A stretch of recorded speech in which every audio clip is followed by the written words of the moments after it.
Hey, it's Junkman from VintageRock.com, and we're here at NAMM 2019, and I am, well, in the presence of greatness right now, I gotta say. Yes. This guy is a hero of mine. He's not only the author of this great book, it's called Exhilarated and Exhausted, but he's one of my favorite rock photographers of all time. This is Neal Preston. How are you, sir? I'm very well, thank you. Thank you for the kind words. Sure, welcome. Greatness, wow. Big time greatness.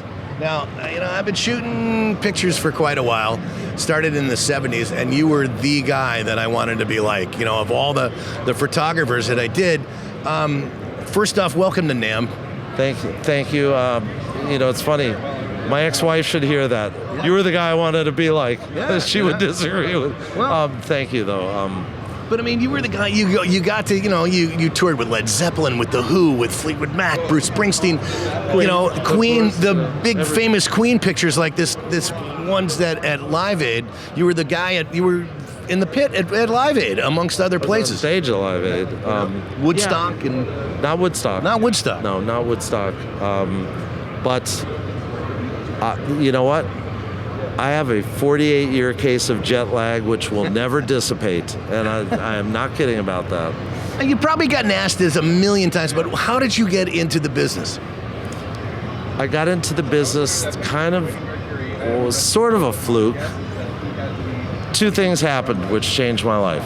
Number one, a band called the Beatles was on a show called Ed Sullivan Show, February 9th, 1964. As I write in the book, it was a nuclear bomb delivered directly into my cortex by John Lennon.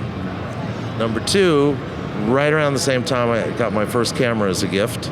Which was my first camera technically was a little brownie that my grandpa had, but this was an Ansco SpeedX 4.5, and it was a camera, you pressed a button and the lens would come out with a bellows. Mm-hmm. And I think it shot 127, it might shot 120 film, I can't remember, but and it had the lens on the end of the bellows, and this was remarkable to me, and I would press what I figured was the shutter release and nothing would happen.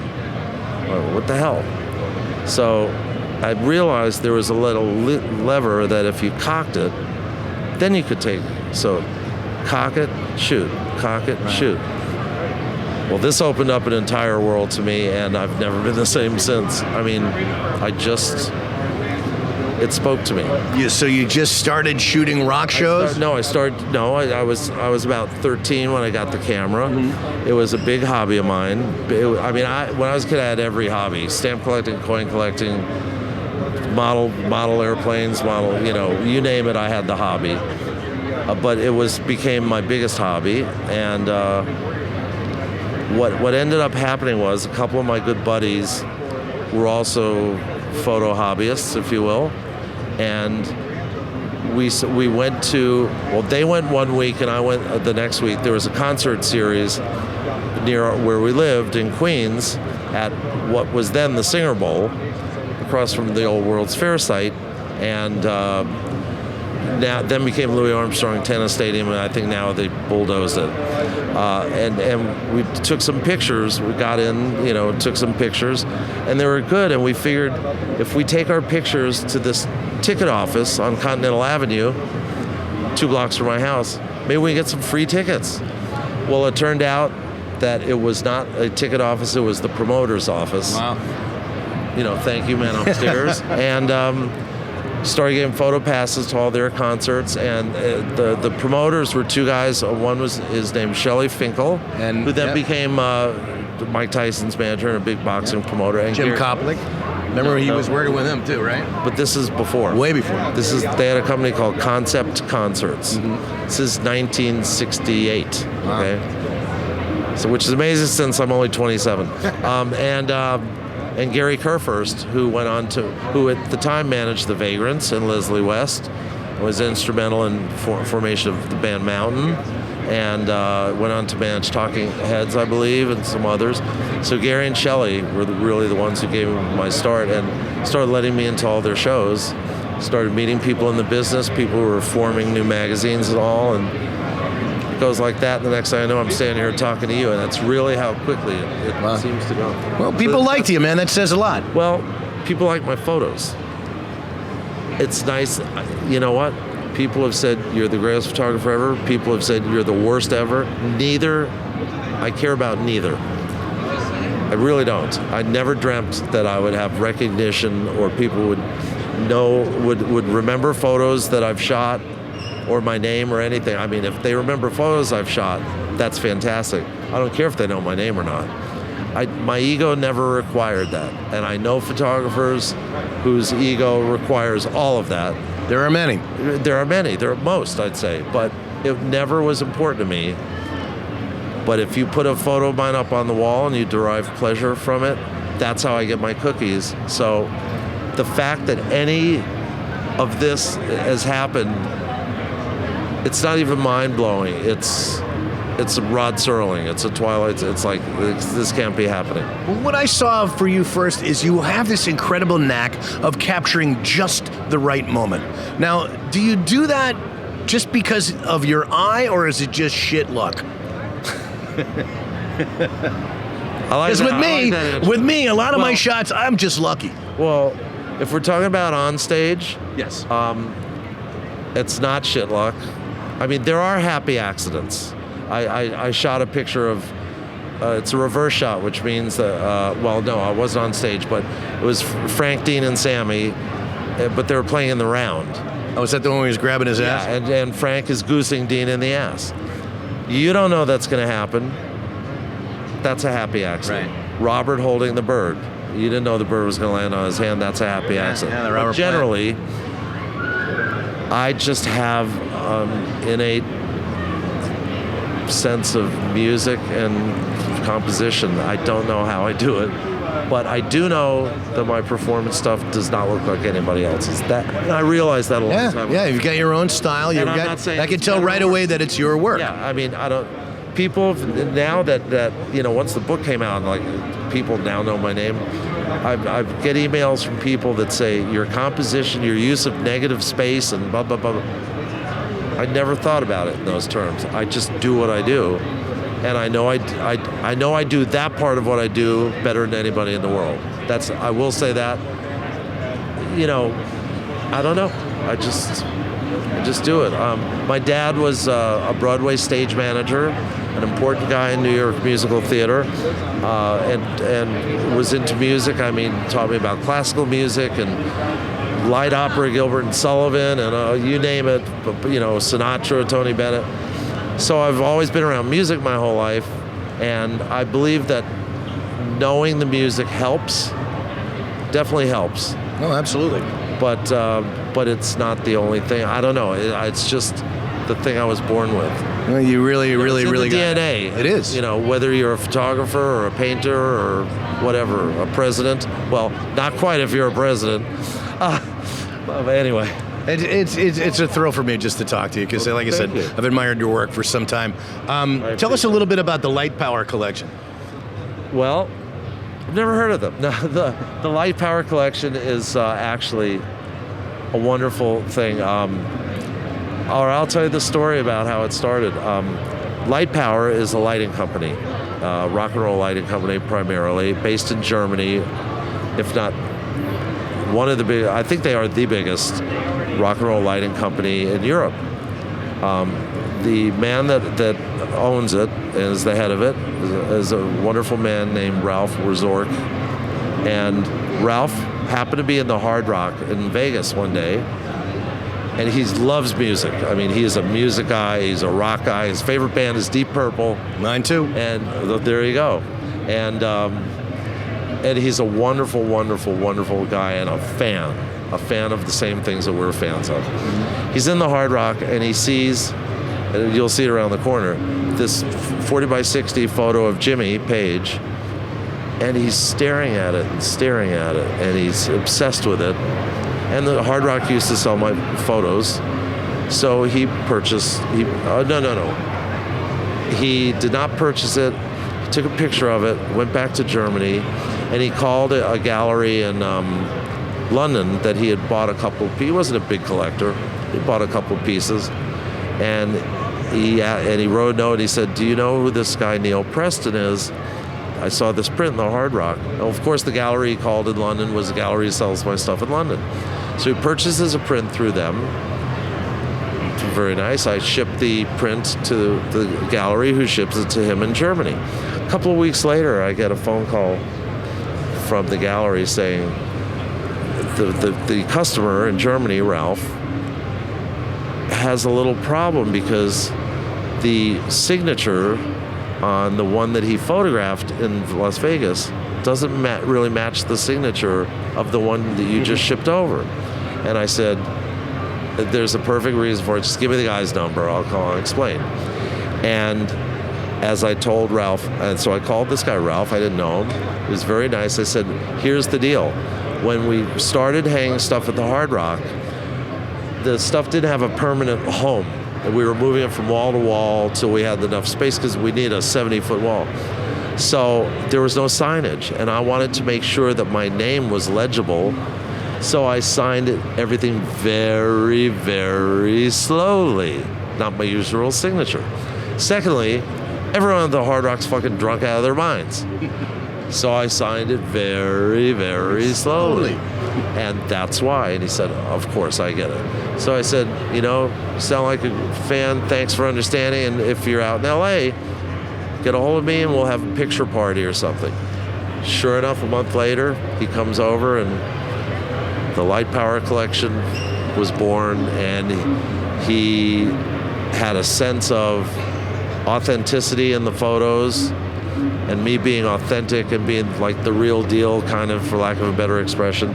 And he was also wanted to be involved with a charity called Behind the Scenes, which I thought was a great idea, who helps roadies, people who travel a lot on the road, who maybe didn't have health insurance, right. Et cetera, et cetera.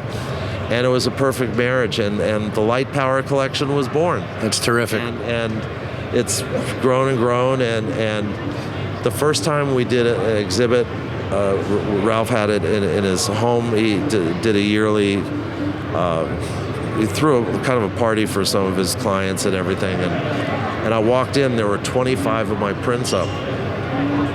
And the first thing that came to my mind was, one person shot all of these? I mean, it was an out-of-body experience. Second thing that came to mind was, I wish my mom would be alive to see this,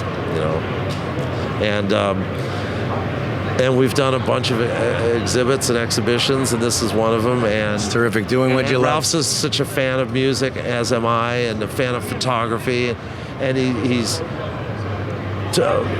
just wonderful. Sounds like somebody I want to know. I'll tell you what, he's the nicest guy I know. And for years I thought, I gotta find out he's gotta have a bad thing. There's gotta be a skeleton in the closet, But I love him to death, and he created the Light Power collection, and my friend Julia Kalani runs it for him, and it's great. She's fantastic, and the whole Light Power crew, the best. The best. Good.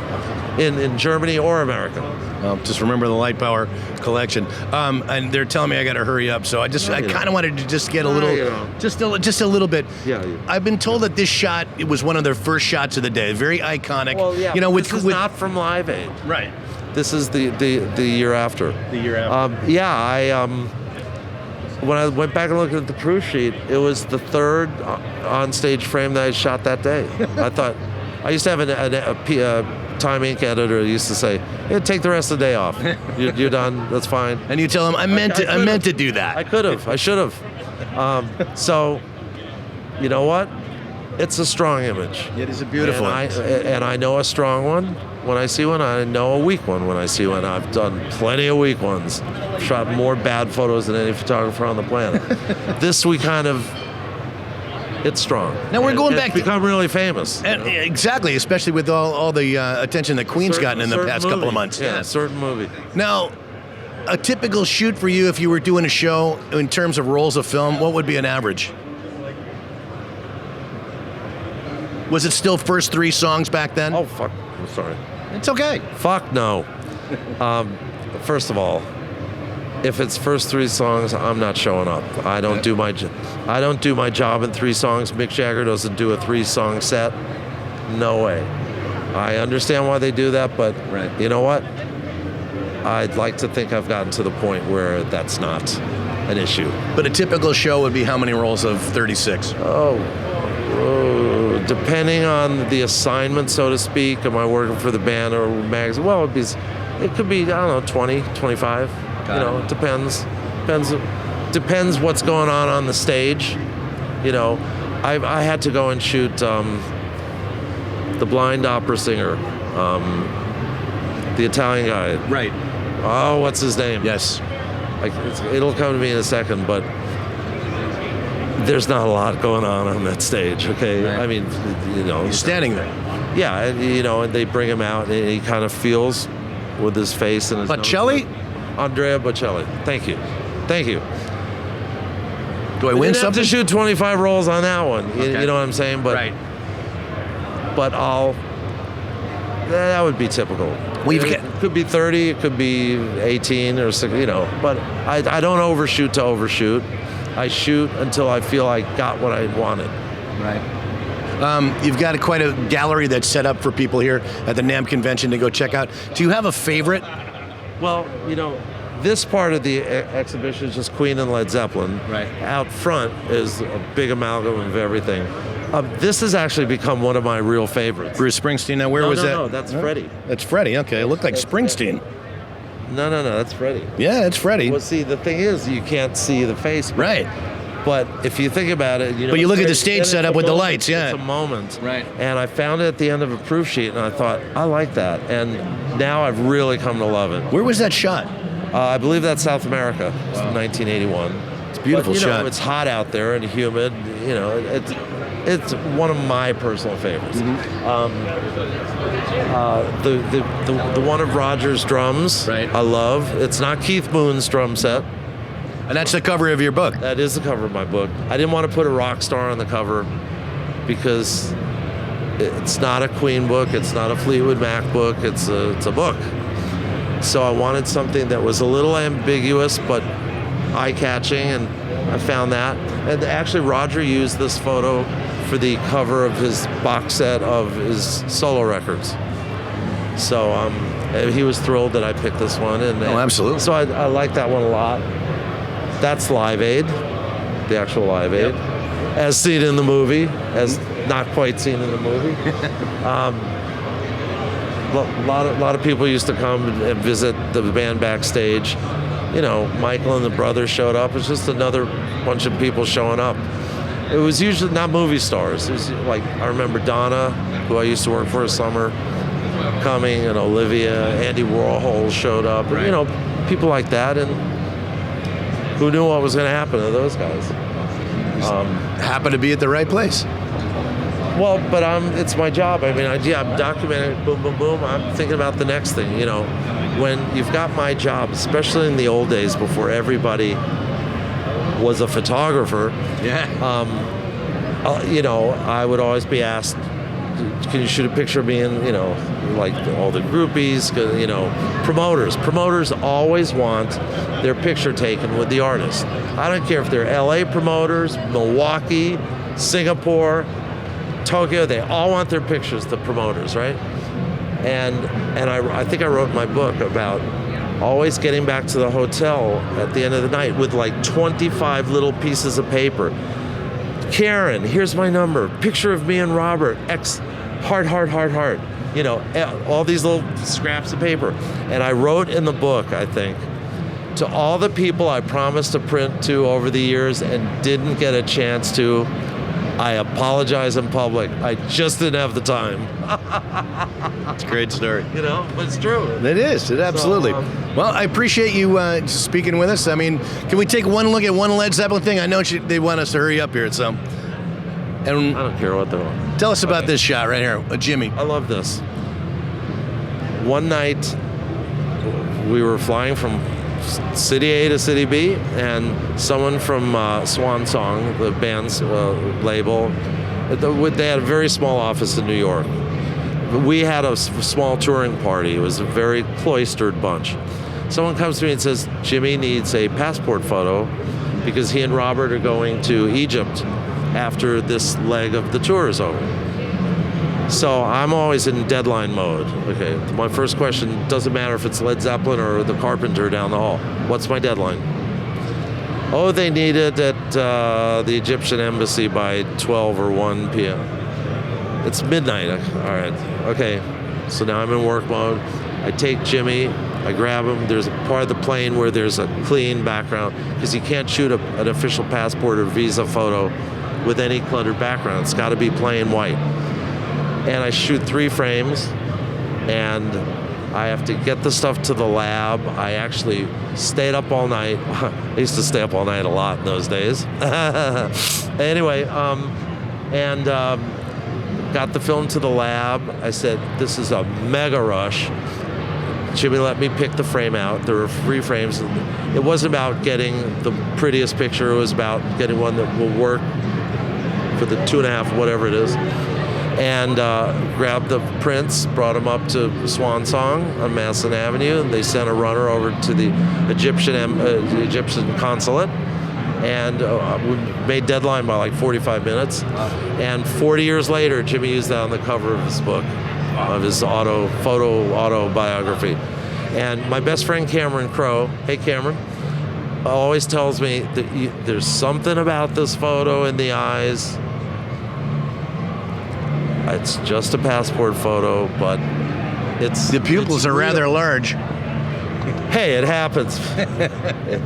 Could have been something, man. You know, I don't. Mine were never large.